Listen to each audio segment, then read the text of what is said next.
Larson to the bottom of the track. Slide job. Trying to take the lead away. Slide job. Shades of Keselowski and Ambrose all over again. Buescher gets on the inside of SVG. And Kenza cleared by Logano. Maybe no. Kenza takes him out. Logano into the wall. Caution comes out and the crowd roars. Busch goes low. Burton blocks. He gets back up. Comes to the line. Jeff, your little boy, has done it. Harrison Burton wins in Daytona. Larson has cleared him. Allgaier, look at his hands.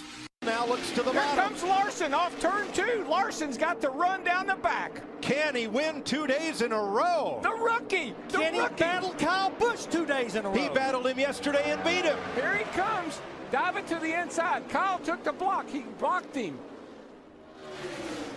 It's the Kyle and Kyle show off, turn 4. How many times we seen this? This is like 4 or 5 times these two guys have battled each other for the victory. Busch the veteran, Larson the rookie. Kyle Busch wins California. Al, what was your thought about Keselowski's little pre-race declaration? Who? Brad Keselowski? Yeah, I don't know who you're talking about. Okay. He drives the number 12 car. I saw it, but I passed it.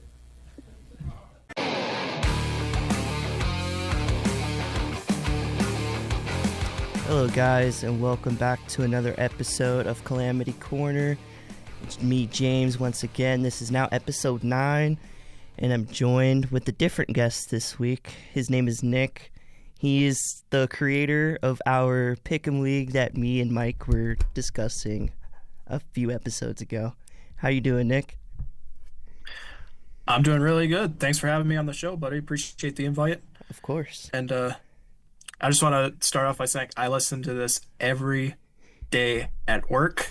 I'll throw this on, and then we'll go to another podcast afterwards for a little bit, and then listen to some music. So, yeah, I always tune in, and I want to say you're doing a great job, and keep up the great work, buddy. I appreciate that, bud. Appreciate that. So you're from Minnesota, correct? Yes, sir. Okay, so you're from Minnesota. What is the racing scene in Minnesota like? Like, I don't think there's NASCAR out there, right? We get ARCA up here once a year over at Elko Speedway. Okay. Yeah, one of the guys in the Pick'em League kind of lives, I think, towards in that area, so he usually goes to there. But I'm more of we got some like local dirt track stuff up here, so I usually go check that out. I think the closest is 35, 40-ish minutes away from me, so I usually go check that out whenever I get the chance and opportunity to. So I'd say, yeah, there's dirt tracks up here, there's Elko, and then I think there's a drag strip a couple hours north of me or something like that. So, okay. Yeah. Yeah, because so being in Vegas, of course, everyone knows, we have LVMS. So that's NASCAR. Sometimes that would be the Truck Series. It'll be the O'Reilly Series and Cup Series. And then there's also like a bull ring short track. So that's for like lower division series. So I just wanted to see and to compare some racing series from where we live. Yeah. Yeah, it's mainly dirt tracks up here, which I really enjoy. That's probably my favorite type of racing, I would say. Just seeing all the local guys, get at it or whatever, and, pretty cool. So, all right. Then I guess my next question will be for you. How did you get your start in being a NASCAR fan? So actually, I got the start of being a NASCAR fan when I was younger. I think I was about 5. I think it was 2007. And my grandpa got me watching a race because, he was a Dale Earnhardt Jr. fan, and Yep. I grew up in a family basically with, you were either a Dale Earnhardt Jr. fan or you were a Jeff Gordon fan. And I think the first race I watched, Jeff Gordon was up at the front, and, just watching him lead a lot of laps and stuff like that. That's who I went with originally, so that was my guy. So yeah, big props to my grandpa for getting me into it. So Big props to Grandpa. We love the Dale Jr. fans. We love the Jeff Gordon fans. Growing up, I was a Clint Boyer fan for a little bit. And then when Clint started talking about retiring, or later in his career, I discovered a guy named Kyle Larson, and that has been fun sometimes. Sometimes it's not. I know it's been a little rough of a stretch lately, but trust me, they'll get better. So. Yeah, this season hasn't been the worst, but it also hasn't been the best. Yep. And so your driver, you have a couple of them, right? You were Kyle Busch fan before he unfortunately passed away, and then you like Chase Elliott, is that right? Yes. So after Gordon retired, I was debating on who to root for, and Dale Jr. was still racing. So I went to Junior, and then he retired for a bit, and then I was like, all right, I'm not going to have a favorite driver for a little bit. I kind of want to take things slow and figure it out. Yeah. 2020 came along, and I mean, back then I did not like Kyle Busch as a kid. Like, I thought he was just this cocky and arrogant guy, and when he won, he was like, screw you and all that stuff. And that was me when I was younger. Yeah. As I grew up, I noticed that Kyle started to mature a lot more, and I was like, okay, starting to like this guy a lot. And yeah, so I went with Kyle Busch. I think 2021 is when I really started pulling for him. And then, unfortunately he passed away, and I was like, all right, well, it's either I don't be a racing fan at all, or I got to pick someone new. And yeah, so now I'm rocking with Chase Elliott. Yes, sir. And I also, on the side, I also root for Chase Briscoe a lot too. I tend to like the Chases a lot. They seem super chill, live, kind of on the down low. They're super cool. So yeah, both Chases I would say are easy guys to root for. They not often are they making noise off the track like a certain driver, Carson Hocevar. Oh boy, yeah.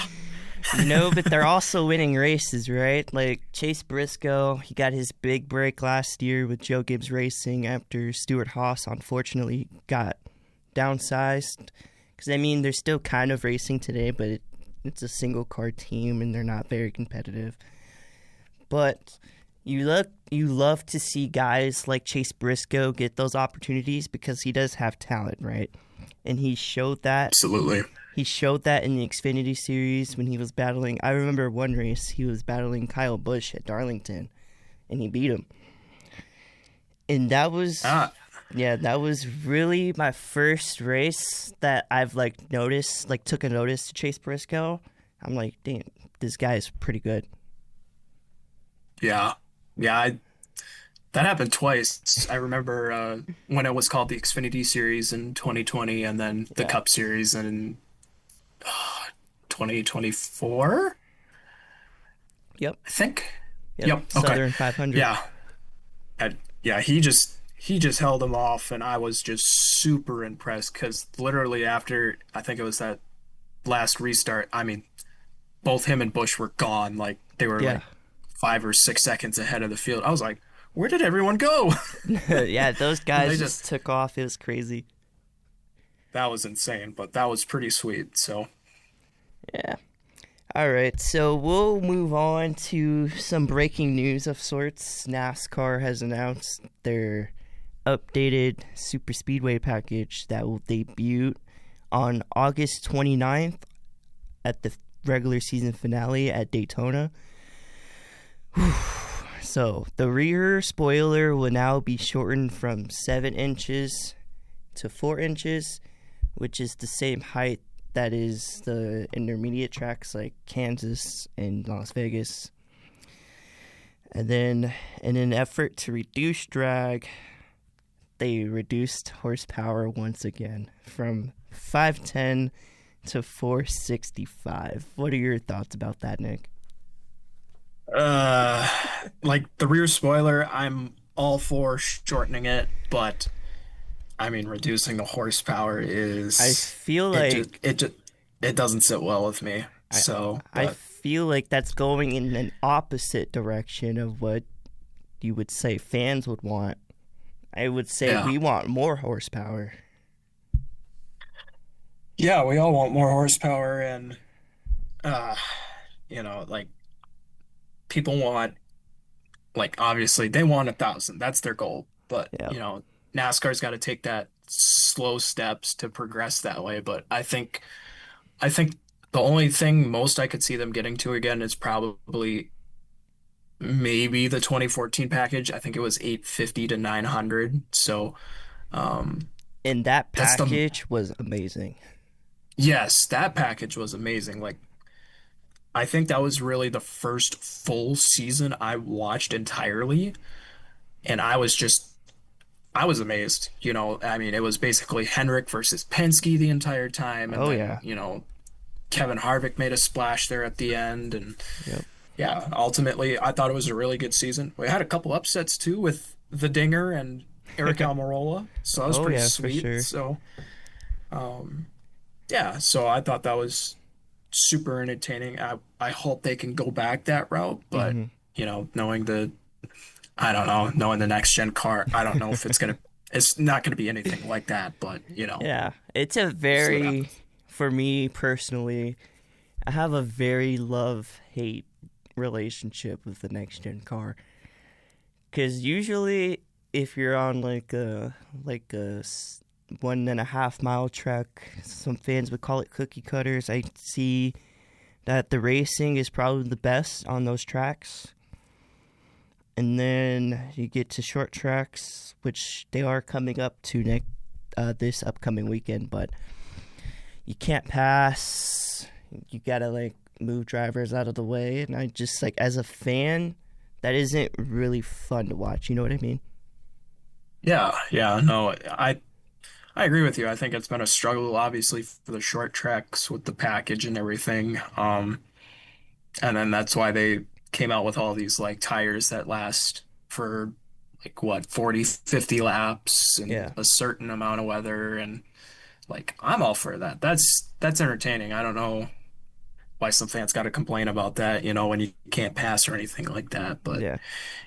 I think as of right now, you just got to take what you can get and just kind of enjoy the product. hmm Um, I try to not complain too much, but um, I think my biggest complaint is obviously the fuel savings at like Daytona and Talladega. Like they gotta fix that. Like Yeah. that's rough. And they tried with like flipping the stages, with like making the first stage the longest, right? But I don't feel like that worked. No, it didn't work at all because I think it was the Fords that saved more fuel and they got to Somehow. the end of the stage and then like next thing you know, big crash Yeah. and like half the field's gone. Yeah, half the field is gone by stage 2, and then at So that point, it's just yeah. surviving, which isn't really fun. But back to the intermediate package. So they're saying that this change comes with an attempt to improve superspeedway racing at NASCAR's top level after adjustments made to do the same at other track types. And then Denny Hamlin, of course, had something to say about it as he is on the competition committee for the drivers. He said, as you've seen with NASCAR over the years, since the next gen, they're not afraid to just keep fine-tuning it and getting it good at all these tracks. We've seen some horsepower adjustments on the short tracks in order to make those and road courses better. Intermediates obviously speak for themselves. They don't need a whole lot with how well the next gen races there, but then the next step is okay. Let's work on our super speedway package from here on out. So I think this was a great collaborative effort to get the racing product as good as it can be for the fans. So since Denny is keeping us fans on mind, would you say that you agree with Denny with his thoughts on the change?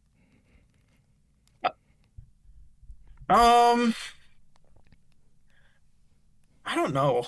I feel like for me personally, I feel like I kind of want to see this how it plays out first before I make any assumptions. But Yeah. obviously, he said keep working on the super speedway package, which yeah, I agree with that. Yeah, Mm-hmm. keep working on it, and I mean, they're gonna work on it for Daytona Thunder back coming up in January, which I'm excited Can't that's wait coming for back. that. I hope they really put that on like Fox Sports or Mm-hmm. Fox Sports 1 or something like that. Like, give me something to watch, so it's not like football all the time, but, I don't hate football, but, just, Just miss racing watching. too much. Yeah, yeah.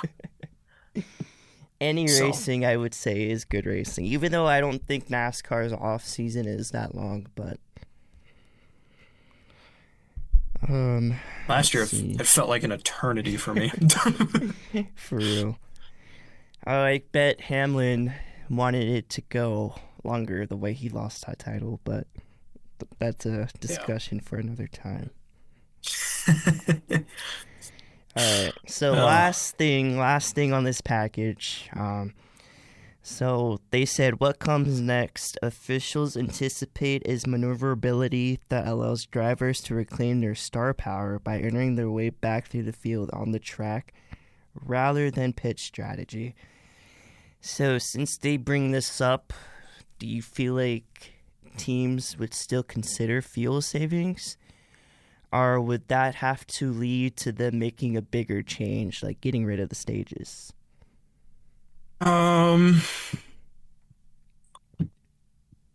feel like we'll still see some fuel saving. I feel like that's gonna still be a part of it, unfortunately. What I hope they do is, because I know they don't practice for any of the super speedways, I hope they do get like a practice session or two thrown in there so we can kind of assume what's gonna happen before the race even happens. Yeah.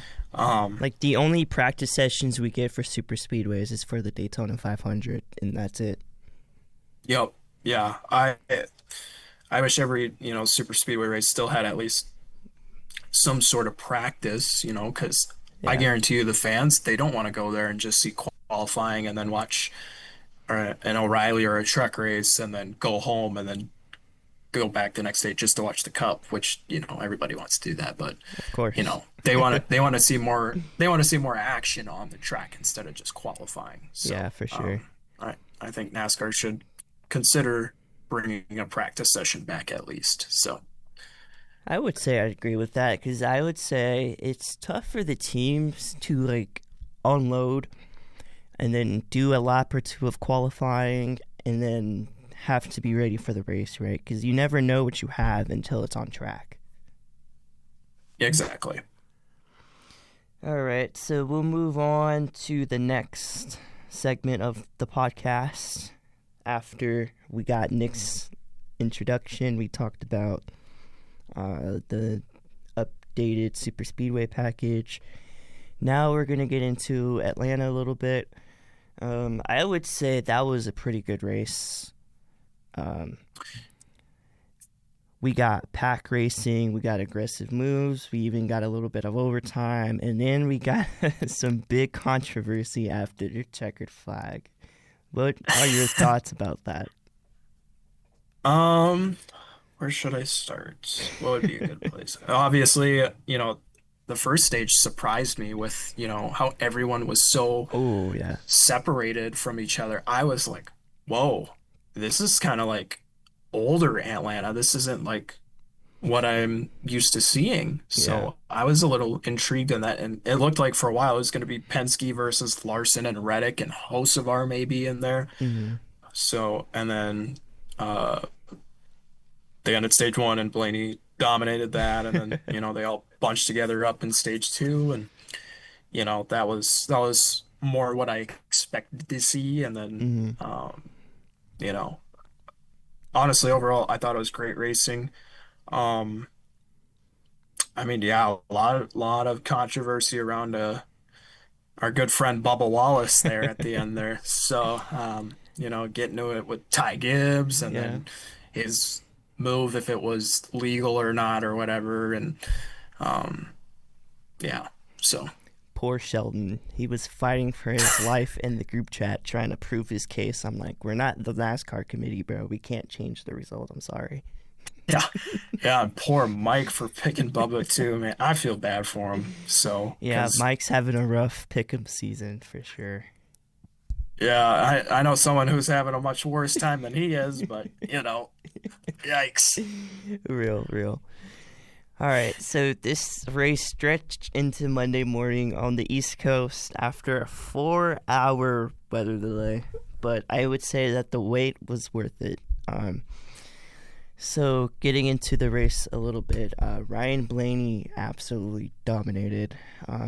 He started from the pole. He led 171 out of 263 laps.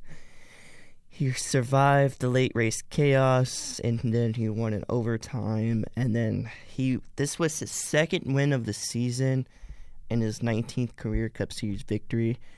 So for this win, would you say that's a turning point for Ford a little bit, or are we not there yet? I'm more convinced for Blaney, if anything. I mean, Logano was up there for a bit, and then he wasn't to be seen at all during stage 2. And then Cindric, same with him, and I saw something this morning that the last 6 Ford wins were by all Ryan Blaney. So Yeah. I'm more convinced that this is the turning point for Blaney's season, but Logano and Cindric, they've got to step it up. Like they haven't shown me anything, and it seems like, Cindric is kind of like mid to average, stuff like that. And then you got Cindric, who's just all over the border. You never know what's going to happen with him. So, yeah. And I feel like it's those same 2 guys that are fighting for the chase cutoff spot with Eric Jones and SVG and guys like that usually run mid-pack if it's not on a road course or a super speedway. So I feel like that would be fun to watch for the rest of the season. Or at least until the chase starts. Yeah, I think that's going to be a lot more entertaining. I think Jones holds the last spot by 8 or 9 points right now or something like that. So that should get interesting. SVG, he's been improving a lot this year. I mean, where did he finish on Sunday? Sixth? Again? Yeah. He's been pretty good at this racetrack, I would say.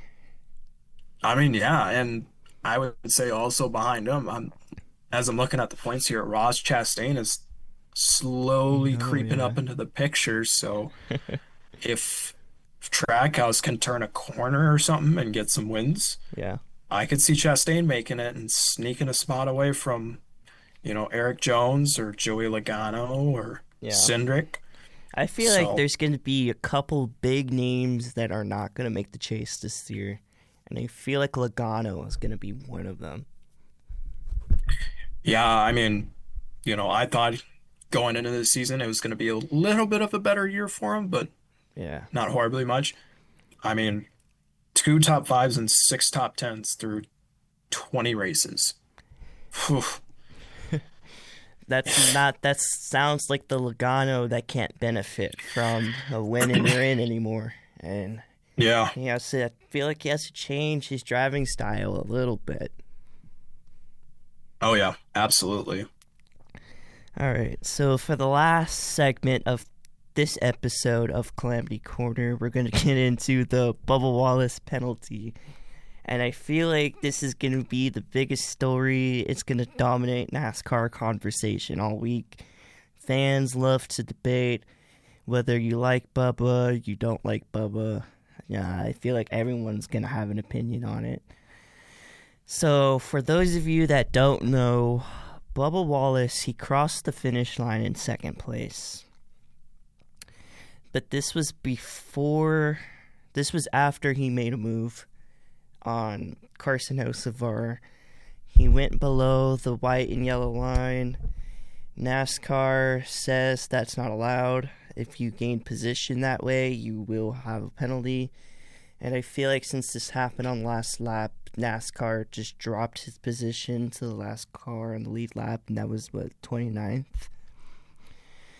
Yeah, it was 29th. Okay. So, And then Wallace argued that he only went below the line to avoid crashing into Hocevar and didn't intentionally gain an advantage, which it might have not been intentional, but the lane that he had was very big. And I was talking about this in the group chat, like, maybe if Hocevar was on Blaney's door and gave Bubba like a half lane more, maybe he wouldn't have gone down the line? Because did you see that run? That run was massive that he had. Yeah, it was a huge run, and I personally thought I thought he was gonna take the win away from everyone, and I was like, "Whoa, he's gonna take the win from everyone!" And then all of a sudden, I see him go below the line, and Dale Jr. immediately said on the broadcast, "Yep, that's gonna be a penalty." I was like, "Yep, whatever Dale Jr. says, Yeah. you're gonna listen to Dale Jr." So I mean, technically, Dale Jr. wasn't even incorrect because the way I see it, he did get ahead of Carson a little bit. He says he lifted. I don't think SMT agrees with what he said because he said he tried to give it back, but I don't think it was enough, if you know what I mean.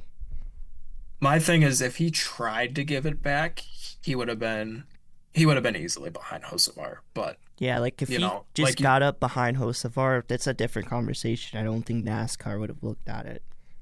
exactly, and obviously, like you said, it looked like he just had like a little fender out in front of him a little bit. So, and I do agree with that. I agree with the call. Yeah.